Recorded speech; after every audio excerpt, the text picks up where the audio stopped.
Le R-Series Plus est un défibrillateur manuel entièrement fonctionnel qui, à sa mise sous tension, fonctionne comme un DAE et qui, selon sa configuration, peut être converti en défibrillateur manuel par simple pression d'un ou deux boutons. Veuillez noter que les options du sélecteur de mode sont marche et arrêt.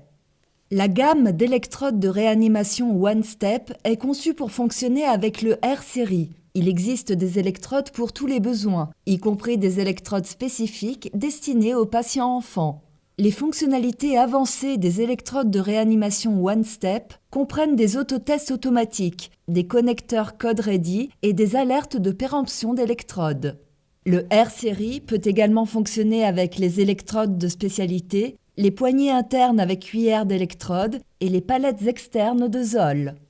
Les électrodes One Step doivent constamment être branchées sur votre défibrillateur. Pour brancher les électrodes sur le câble One Step, glissez l'extrémité du câble dans le connecteur de l'électrode.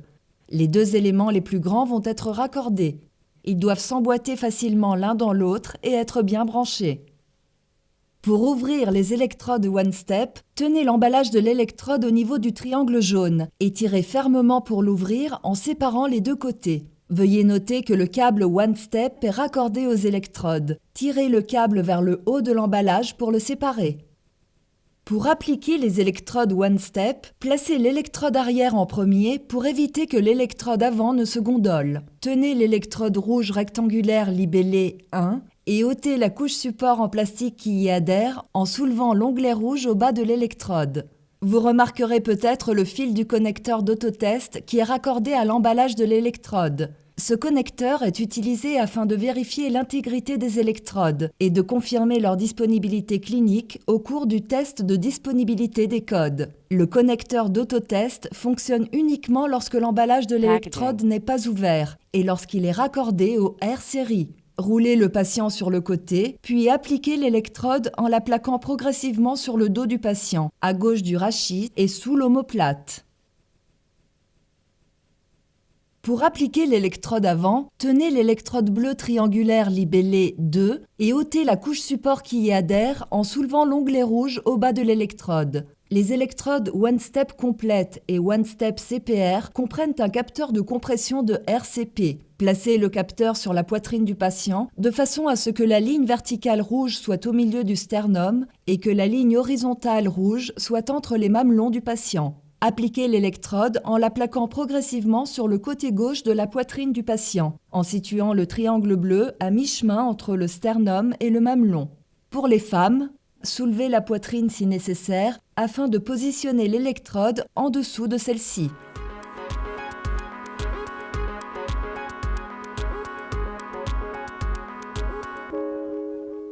Avant toute utilisation, assurez-vous que le défibrillateur R-Series est prêt à l'emploi, en vérifiant que la coche verte s'affiche sur le panneau avant. Si une croix rouge s'affiche, une personne doit tenter d'administrer le traitement, tandis qu'une autre personne doit courir chercher un défibrillateur affichant une coche verte. Pour commencer, allumez simplement le R-Series Plus. Vous remarquerez que le défibrillateur indique DAE. Le R-Series Plus va maintenant fonctionner comme un DAE, en fournissant des messages et des évaluations, y compris des analyses du rythme et des évaluations de la RCP. Suivez les indications associées aux alertes sonores et visuelles. Le défibrillateur va analyser le rythme du patient. Si un rythme choquable est détecté, le dispositif s'autocharge et vous indique d'appuyer sur « Choc ». Avant d'administrer un choc au patient, assurez-vous que l'environnement est sûr pour la défibrillation. Retirez les arrivées d'oxygène à concentration élevée du patient.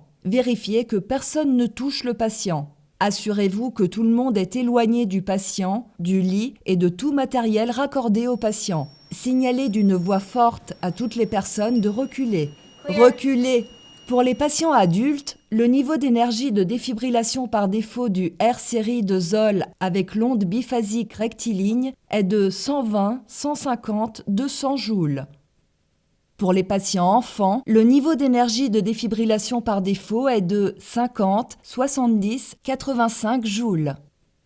Appuyez sur le bouton « Choc » lorsqu'il est allumé. Pour passer au mode manuel, appuyez sur la touche de fonction manuelle sur le coin inférieur gauche. Selon les paramètres de votre établissement, il se peut que vous deviez appuyer sur la touche de fonction de confirmation.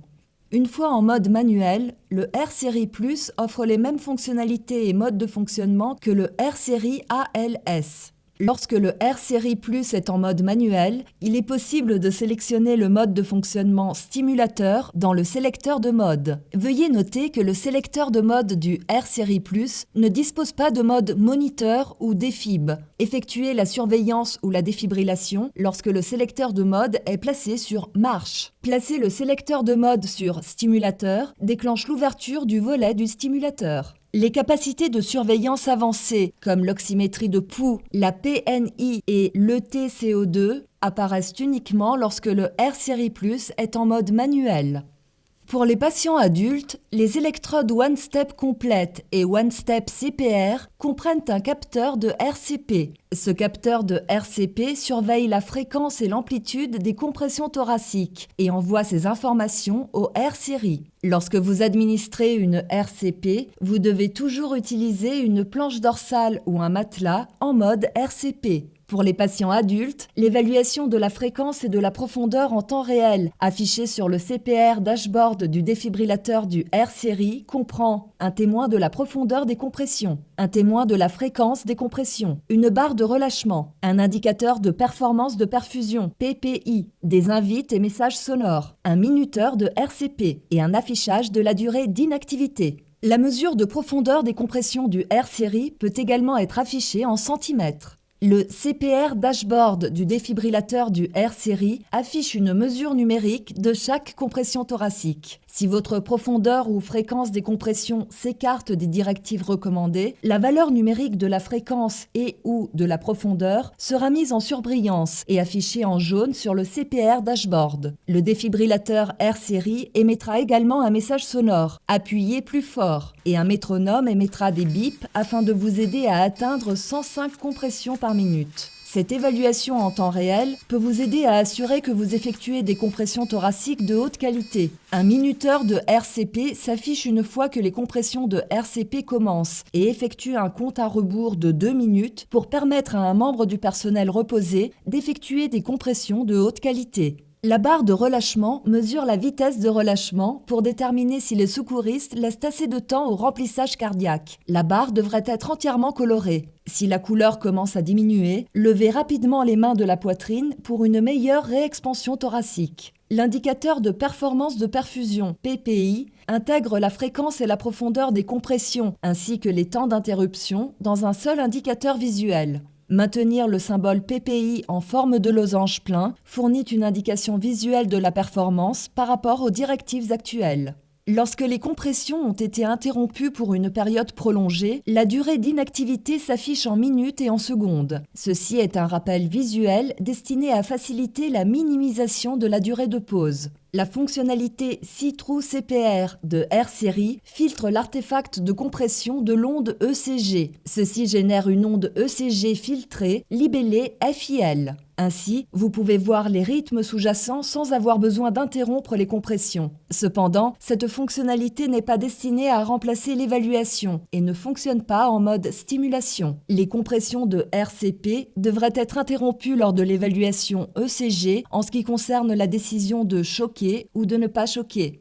Pour les patients enfants âgés de moins de 8 ans et pesant moins de 25 kg, les électrodes One Step Pediatric CPR peuvent être utilisées pour optimiser les capacités pédiatriques du R-Series. Lorsque les électrodes pédiatriques sont raccordées, le défibrillateur R-Series diminue automatiquement le niveau d'énergie à 50 joules, ajuste son algorithme d'analyse DAE aux paramètres pédiatriques, affiche la fréquence et la profondeur des compressions sur le CPR dashboard et filtre l'artefact de compression de l'onde ECG. Les électrodes pédiatriques CPR n'activent pas les messages vocaux Real CPR ou toute autre indication visuelle de l'inefficacité de la RCP. Cependant, le métronome retentit si les compressions ne sont pas conformes aux directives. Si vous avez d'autres questions, veuillez consulter votre manuel d'utilisation du R-Series ou rendez-vous sur www.zoll.com pour obtenir plus d'informations. R-Series est un dispositif médical classe 2B à destination des professionnels de la santé. Lire attentivement la notice.